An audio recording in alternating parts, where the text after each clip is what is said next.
Bonjour à tous, dans cette vidéo nous allons voir comment Cisco Packet Tracer est présenté et toutes les possibilités qu'il a à nous offrir. Donc on va d'abord commencer en haut avec, bon, comme tous les logiciels, une barre avec fichiers, édition, options, etc. Donc dans les fichiers, rien de plus simple pour faire un nouveau projet, ouvrir des projets ou bien en sauvegarder. On a exactement les mêmes icônes en dessous, mais pour éviter de directement aller en haut, on a des sortes de petits raccourcis. Donc pareil, nouveau, ouvrir, enregistrer, imprimer, etc. La partie qui sera extrêmement importante, c'est celle du bas, celle-là. C'est la partie en fait où on va choisir nos composants à mettre dans cette zone blanche là. Hop, là c'est la zone de travail, on va dire.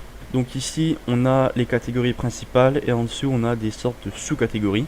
Donc la première catégorie c'est le matériel de réseau. Donc on y retrouve les routeurs, les switches, les hubs, le matériel sans fil, la sécurité et l'émulation de WAN. Donc en gros c'est l'émulation internet en fait. Donc on peut voir que dans les routeurs on a plein de routeurs différents. Donc moi dans les vidéos que je vais faire on va surtout utiliser le 1841. C'est ce que j'utilise le plus souvent, c'est le plus simple je trouve. Après on a forcément plein de switches différents. Hop, donc on les positionne, en fait on fait un clic pour sélectionner et un clic sur la partie blanche pour le poser. On peut après laisser appuyer pour justement les déplacer. On a les hubs, là on a différents AP, la security, ça doit être un firewall, les WAN, hop, des clouds, tout ça, etc. Ici on a les services de fin, donc tout ce qui est ordinateur, par exemple on a un ordinateur fixe, on a des ordinateurs portables, on a des TV, des téléphones sur IP, on a vraiment plein de choses. Ici on a énormément de choses en plus. On a une cafetière, on a des webcams, on a absolument tout, des panneaux solaires, il y a vraiment énormément de choix pour faire vos propres petits réseaux. On a aussi des lampadaires, encore des détecteurs de vent, on a tout. Industriel, des éoliennes, on a vraiment absolument tout. Voilà, donc vous voyez un peu, vous pourrez regarder plus près par vous-même. Des composants, des boutons poussoirs. Et ici, on part sur... Oula, il y a un truc qui s'est ouvert. Oups. Et là, on part sur quelque chose qui est aussi très important, c'est les connecteurs pour pouvoir interconnecter vos équipements entre eux. Donc ceux qu'on va le plus souvent utiliser, ce sera celui-là. Donc c'est à peu près l'équivalent du câble RJ45. Et celui-là, c'est un câble simple, alors que celui-là, c'est un câble croisé. Donc il y a une petite différence, vous pouvez chercher sur internet la différence entre les deux, mais ils ne s'utilisent pas de la même façon. Le câble croisé va être utilisé pour interconnecter un routeur à un routeur, ou bien un switch à un switch, ou bien un PC à un routeur, un switch à un hub, ou un hub à un hub. Donc de toute façon vous pouvez essayer, hein. Si vous mettez par exemple deux routeurs en trois et que vous essayez de les interconnecter avec juste un câble droit, ça ne va pas fonctionner. Donc ce que vous pouvez faire aussi, c'est utiliser directement celui-là. Donc celui-là en fait, ça permet de choisir automatiquement le câble qui convient. C'est-à-dire que si on va prendre l'exemple, alors on va tout supprimer, vous voyez ici aussi que sur la droite vous avez des petites icônes. Donc le premier c'est pour sélectionner des choses, on peut sélectionner plusieurs équipements. Celui-là c'est pour faire une petite note. Et celui-là c'est pour supprimer, donc soit vous cliquez dessus et vous les supprimez un à un, ou bien vous sélectionnez tous, hop, vous cliquez sur supprimer et ça va tout supprimer. Donc on va faire un test, on va prendre deux routeurs, hop, vous voyez que si je commence à les connecter avec le câble simple comme ça va pas fonctionner. Hop, alors que si j'utilise le câble automatique, pof, il va directement me sélectionner le bon, donc qui est celui-là.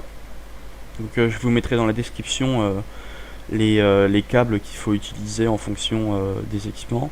Donc voilà, on vient de faire les câbles. Ici on a ce que j'ai utilisé récemment.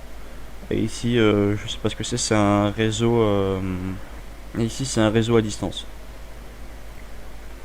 Donc voilà pour la partie à peu près présentation d'ici. Ici vous pouvez voir qu'on a une partie real time. Donc c'est en temps réel. Ici vous pouvez voir l'heure depuis que je suis connecté sur Cisco Packet Tracer. Et en fait c'est un mode qui permet, donc là vous pouvez vous en douter, real time, ça veut dire que si hop, on connecte nos routeurs, qu'on les allume, qu'on les configure correctement bien sûr, et qu'on s'envoie des paquets. Les paquets seront envoyés en temps réel, tandis que si on clique ici donc en mode simulation, ça va nous permettre justement de voir les paquets qui passent, mais de façon plus précise. C'est-à-dire qu'en fait on va voir exactement tous les paquets qui passent ici avec le type de paquet, info, de quel service il vient, de quel service jusqu'à quel service il va, etc. Donc ça permet de vraiment contrôler les types de paquets et bien voir ce qui se passe sur notre réseau. Voilà. On a également le mode, ici on est en mode logique, donc avec une fenêtre blanche qui permet de nous faire des petits réseaux, ou des petits ou des gros d'ailleurs, hein, réseaux. Et ici on a une autre fenêtre qui est physique, et là c'est à partir de là qu'on voit vraiment la puissance du logiciel, puisque vous voyez on peut simuler des villes, carrément. Donc là vous voyez c'est la simulation d'une ville, donc une carte d'une ville. Donc là c'est de la carte par défaut, mais vous pouvez importer directement vos propres cartes en fait.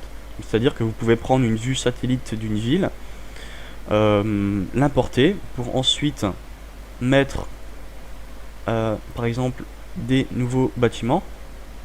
Je crois que ça les met en haut. Ouais, voilà, ça crée des bâtiments en fait, donc que vous pouvez ensuite placer dans votre ville. Donc là vous vous dites ouais c'est cool. Ici on peut changer le nom, hop, du bâtiment. Et en fait pour chaque bâtiment on peut cliquer dessus pour entrer dans le bâtiment. On va dézoomer. Une fois qu'on est dans le bâtiment, on peut encore créer des pièces pour les mettre justement aux endroits prévus. On peut recliquer encore dessus pour aller dedans. On ajoute, ça je ne saurais pas la traduction en fait, mais en gros c'est un emplacement de travail. On peut recliquer encore dessus. Et là, on peut par exemple créer une nouvelle armoire. Et dans cette armoire, on va pouvoir mettre par exemple un switch. Hop, voilà. On peut mettre tout ce qu'on veut. On peut aussi ajouter une table à côté. Je vais dézoomer. Donc là, on a ajouté une table. Et sur cette table, on peut également ajouter un PC avec un écran de TV. On peut faire énormément de choses. Et c'est là qu'on voit la puissance du logiciel, puisque là, on a fait juste une petite pièce sans aucune importante, mais on peut carrément simuler, émuler une ville entière avec plein de bâtiments qui contiennent plein de salles, plein de composants, etc. Donc là, c'est vraiment un outil très très très puissant. Pour revenir en arrière, on a ici le bouton back. Hop, on revient, on revient, on revient. On peut également avoir plusieurs villes, donc une new city. Vous voyez, donc, comme je vous l'ai dit, on peut set le background, donc on peut changer la carte. Donc là c'est la carte par défaut. Donc on va maintenant retourner en mode logique et on va passer à l'interface du routeur, et je vous montrerai aussi pour le PC. Donc on va d'abord supprimer ce qui ne sert à rien. Voilà. Donc pour accéder au routeur, on a juste à sélectionner la partie qui nous permet justement de sélectionner les items, et on va cliquer juste une fois sur notre routeur. Donc là il y a une fenêtre qui s'ouvre. La première fenêtre sur laquelle on tombe, c'est la partie avec, il y a plusieurs onglets. Le premier onglet sur lequel on tombe, c'est l'onglet physique. C'est-à-dire qu'ici, vous pouvez voir, on voit notre routeur en version physique. On peut zoomer ou dézoomer. Et on peut voir aussi que là, on a les interfaces Ethernet. Là, on a l'interface console. Là, on a un slot de libre pour pouvoir rajouter d'autres slots. Les slots sont ici. Quand vous cliquez dessus, ici, vous avez une courte description de à quoi sert le slot. Et en fait, ici, on a le bouton on-off. Ça, c'est pratique. On peut l'allumer et éteindre, hop, en fonction de ce qu'on veut faire. Par exemple, si on va ajouter un nouveau slot pour ajouter un port Ethernet, on a juste à le faire glisser ici.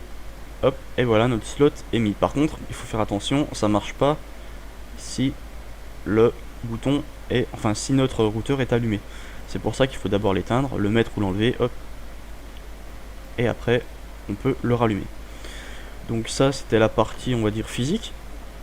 Ici on a la partie configuration. Vous voyez, c'est assez réaliste parce que avant de cliquer ici, il faut attendre que notre routeur est fini de s'initialiser, comme on vient de l'allumer. Donc on a plusieurs menus.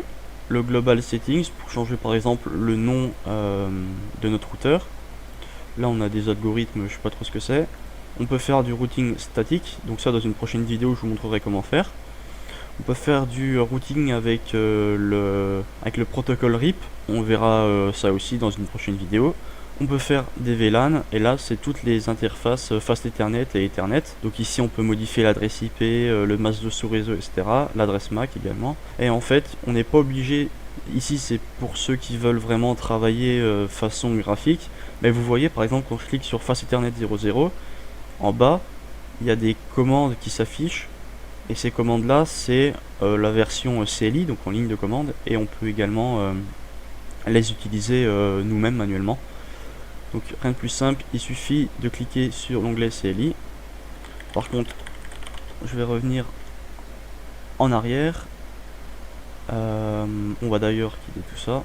Hop. On va l'éteindre, on va le rallumer. Hop, on l'éteint, on le rallume pour le réinitialiser. Donc là vous voyez, il se rallume.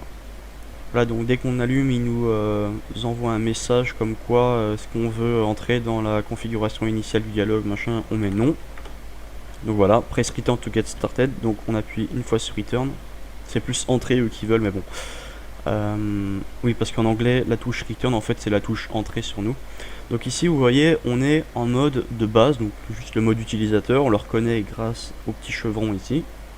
Pour passer en mode supérieur, là, on peut faire des commandes, mais les commandes qu'on peut faire ici, c'est on peut rien configurer, c'est uniquement pour afficher des informations. Donc pour connaître la suite d'une commande, vous tapez le début de la commande et vous tapez ensuite le point d'interrogation comme ici, et ça va vous mettre toutes les commandes disponibles. Donc là il y a la commande show ARP qui permet de nous afficher la table ARP, show CDP qui va nous permettre d'afficher les informations CDP, etc. Pour faire plus, on appuie sur espace, voilà.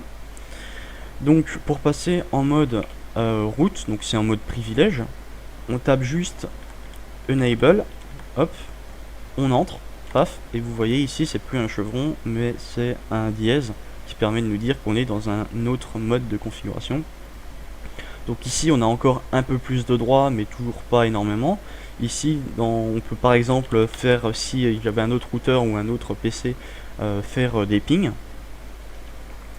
Il y a aussi l'autocomplétion qui existe, c'est-à-dire que lorsque l'on veut taper une commande mais qu'on veut pas la taper entièrement ou qu'on s'en rappelle plus, par exemple si je veux taper un ping, je tape juste PI, j'appuie sur tab, hop, et ça complète automatiquement avec la commande appropriée. Donc dans notre cas c'est ping.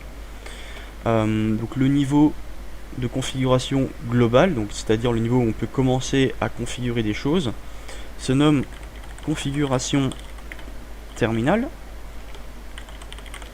Voilà. Donc là, hop, on entre. Très bien, ça veut pas.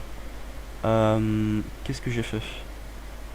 Où est-ce que j'ai fait? Ah oui, c'est pas configuration, excusez-moi, c'est configure. Configure terminal. Hop. Et est-ce que vous savez pourquoi j'ai fait une erreur? Parce que moi, j'utilise jamais configure terminal. J'utilise une sorte de méthode d'autocomplétion en fait.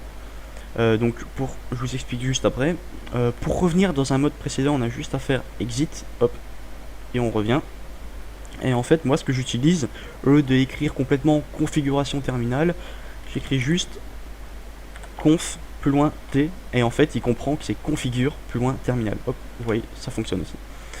Donc ça dépend, au début vous pouvez utiliser ça, mais quand vous prenez l'habitude, vous pouvez ensuite utiliser les abréviations. Donc là on est en mode de configuration globale.